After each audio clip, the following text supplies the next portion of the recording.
everyone, welcome to the Lovin Show. Today we are joined by Areej Hammadi, a UAE National Football Team player. Welcome to the show. How are you? Hi Casey, thanks for having me. I'm great, thank you. Not at all. I feel like you're probably quite busy at the moment because on July 10th, 2020, you broke the world record for most hot stepping in 60 seconds. You must be doing a lot of... What's going on at the moment? How did that even come about? It must have started, honestly, I think during lockdown, when a lot of these challenges were trending on social media. And I think Guinness World Records were having their own home challenges as well. So it kind of just inspired me to actually look into breaking an official Guinness World Records title. So I went online and just tried to find something in football, because it's my background and my passion. So yeah, I found something I could do, felt comfortable with it, practiced for a few weeks, and I gave it a go. 100% you gave it a go. So the previous record was 56 and you got 86? Yeah. Not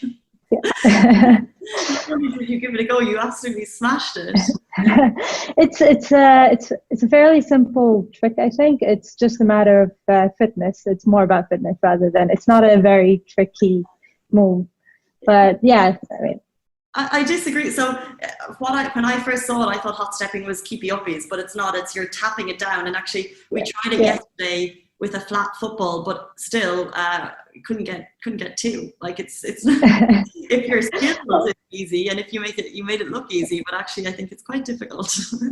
No, I mean, I'm really proud to have it. I mean, I grew up reading these books, Guinness World Records books. So to actually have a certificate and have my name there, it's a proud moment, really. Amazing, 100%. But I feel like you have a couple of proud moments, like you play on the UAE National Football Team, and you mentioned that football is your passion. How did you start your career in football? Well, like most girls would tell you, growing up here was difficult to find a team or anything. So you play with your brothers, your cousins, whatever in the neighborhood. But gradually, I managed to join a team in university and then play in the community league. It was all 7-a-side until I found an opportunity to get in touch with the national team when they were still forming officially. And I tried out for them, and from there, 2015 was my first time joining the national team, and then started working on my performance until I made it to the first team. And yeah, it's a proud moment as well. It's a dream come true, really. Incredible. And you said that growing up, there was no teams, and you said that you became part of it when it was forming. So this is all new-ish relatively to the UAE. Did you ever face any, cultural challenges or challenges as a female saying, I'm going to play football when it's not traditionally a female-dominated sport in the UAE or anywhere? Yeah, I mean, growing up, you always hear, it's for boys. Why are you playing this sport? Why don't you pick something else, But we've come to a point where the country provides you all the opportunities now. We have national team, we have few clubs. We're still facing some challenges. We don't have official Al Wasl or Nasser, or these big football clubs actually don't have a women's football team yet. And culturally, we still face these criticism as well. It's not for girls, blah, blah. But I think gradually, if we keep promoting the game, if we keep playing, it's eventually going to be accepted, So, yeah, we just need to keep playing. 100%. And we'll talk a little bit about how it's kind of, especially in the last year, women's football has become so big. But I think role models is so important. And you probably didn't have an Emirati lady footballer to look up to when you were young. And now young girls do, because you're breaking Guinness World Records and the team is forming. How does it feel to be breaking those stereotypes and becoming a role model for people in your country? I think it's important. We need to show. There's a lot of girls that face these challenges. They want to pursue their dreams. They want to pursue the sports they love. But they can't because they feel uncomfortable. They can't take on all these criticism and comments from culture, in society. So it's important to show them that it's okay. You can get through it. It's fine. There's a support. There's everything you need. You need courage, I think. But it gets easier. It gets okay if you keep doing it. And people stop commenting, it becomes normal. So yeah, it's important to have. I didn't have it. I looked up to men players. But now I have, like, as women's football started being televised, I was able to look up to these players as teams started, winning World Cups, and it's become more popular. Definitely, I still look up to them now. I wish our team can be that level. We're just starting, but one day it will, I'm sure. 100%. And you kind of touched on a couple of things there. Like last year was absolutely huge for women's football. When the US team won the 2019 World Cup. What do you hope for the future of UAE football, and how did that win change the way, let's say, the teams here looked at football, or did that change the way you're looking at football? Well, I was there for the final, and really, it was amazing. Really, like, it's my first World Cup to attend as well, and it was it's a great game as well. It was the US versus Netherlands, and just the performance was amazing. They've really shaped women's football. Like, everybody was really impressed by the performance, by the style of play.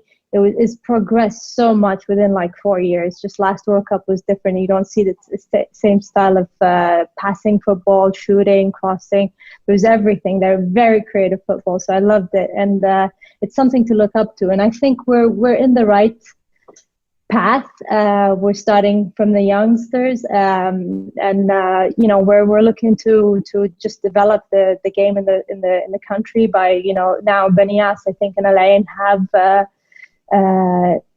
categories for the younger teams, and the first team as well. They're starting, so I hope to see more of the clubs start adapting and opening up opportunities for first team women's football. That will only help progress and better women's football. So the more we play, the more there's competitions and teams, the better football becomes in the region. 100%. And you mentioned players there first, that you new male players, and now it's kind of opening up to female players. Just for you individually, what one player style of play do you particularly look up to? Well, like I said, I started off with men, but two players I really look up to is Zlatan Ibrahimovic and Beckham.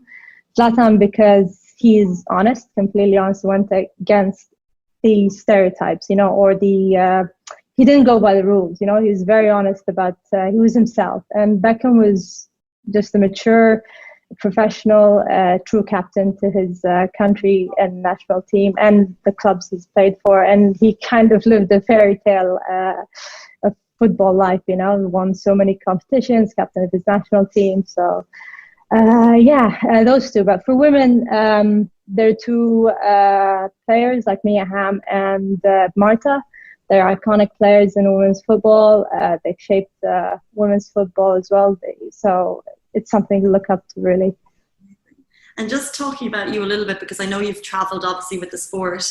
Do you have favorite football memory on or off the pitch that just kind of sticks out for you?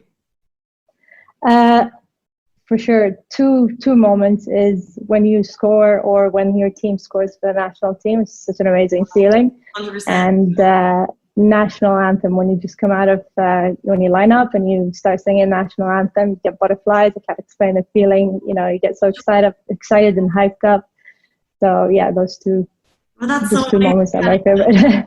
Singing the national anthem every morning in school growing up, and then actually to be on the pitch representing your country, I can't even imagine. Goosebumps thinking about it. Yeah. Every time you think it gets easy, like you get over it, but every time we come out and we sing national anthem, we get butterflies and goosebumps.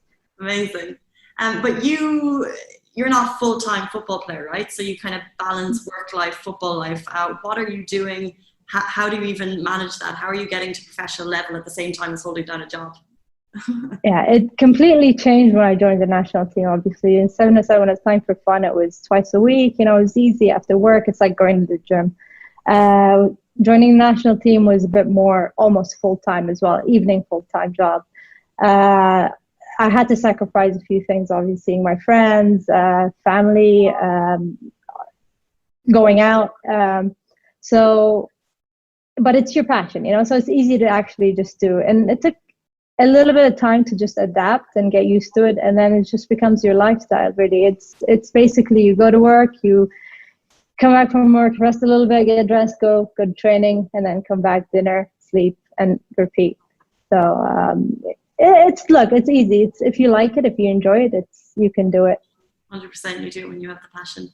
Before we get into the quiz, just a quick kind of summary. Do you have any future plans for yourself regarding football, or is that the dream? Or do you have any other Guinness World Record plans that you're thinking, it took me 3 weeks to get that one, I'm going to do another one? I mean, we're in the UAE, it's constant world record breaking. Do you have any other plans there? Yeah, for sure. I mean, I'm looking into breaking a few more. Look, there are challenges as well. I'm not going to be the title holder for very long, so I need to get a few more. And I'd like to keep him within football. But also, on another note, I'd eventually, once I'm done with football, or in parallel as I'm playing, I'd like to also improve my knowledge in football and eventually give back to football. I'm not sure where exactly my space would be, but definitely I want to be part of the development of the game in the country. Amazing. What an amazing goal to have. Very cool. Thank you. Not at all. Okay, so before we leave, as always, we're back with a teeny tiny Dubai quiz where you have 60 seconds to answer as many questions as you can, and they're all themed around Dubai. How do you feel? A little, but I'll do my best. Okay, so yeah, so it's like general knowledge, Dubai related. Okay, so I need to open up the clock on my phone. Stopwatch, we're going to start at 0, and then we'll clock it up. Cool. Ready, steady, go. Which animals are sniffing for COVID-19 at Dubai airports? Dogs. Name one emirate which will host the Indian Premier League in 2020. Which emirate? Dubai? Zouk was purchased by which global online marketplace in 2017? Sorry, can you repeat that? Zouk was purchased by which global online marketplace? Amazon. Which mall would you find Dubai Aquarium? Dubai Mall. Which famous Dubai rugby tournament was cancelled last week due to COVID-19? Last week. I only know about the sevens. Okay. It is coming to Dubai this August.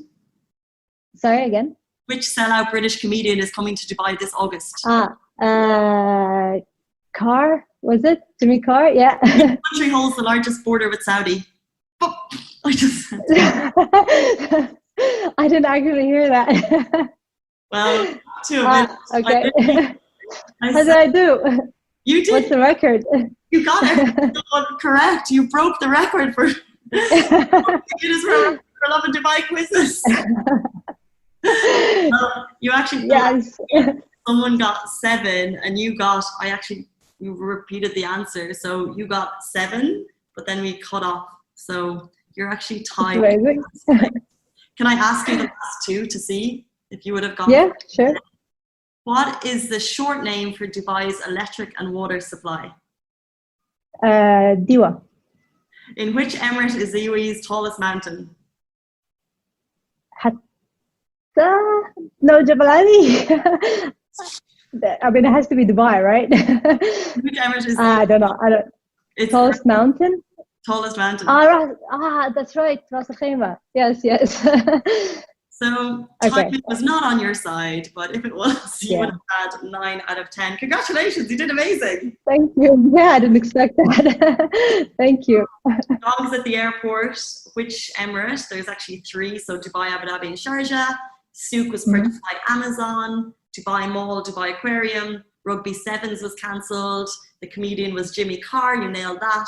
Which country holds the largest border with the UAE? I said Saudi. So we gave no, thank you so much. Not at all. Thank you so much for joining my quiz, and also for your time, because I feel like you're doing a couple of media things at the moment. You must be quite busy on your glorious Guinness World Record train. Yeah, it's crazy. It's all new for me, to be honest, but really proud. Like I said, it's nice to have women's football on there, and just to talk about all these things, like the challenges we face, and just to be an inspiration for any girls out there who feel, they're alone in this, or don't feel comfortable, pursuing their sports. So happy to be talking about it. Amazing. What a great message to send. And thank you so much for joining us on the Lovin Show. Guys, we are back same time, same place next week. Stay safe, wash your hands.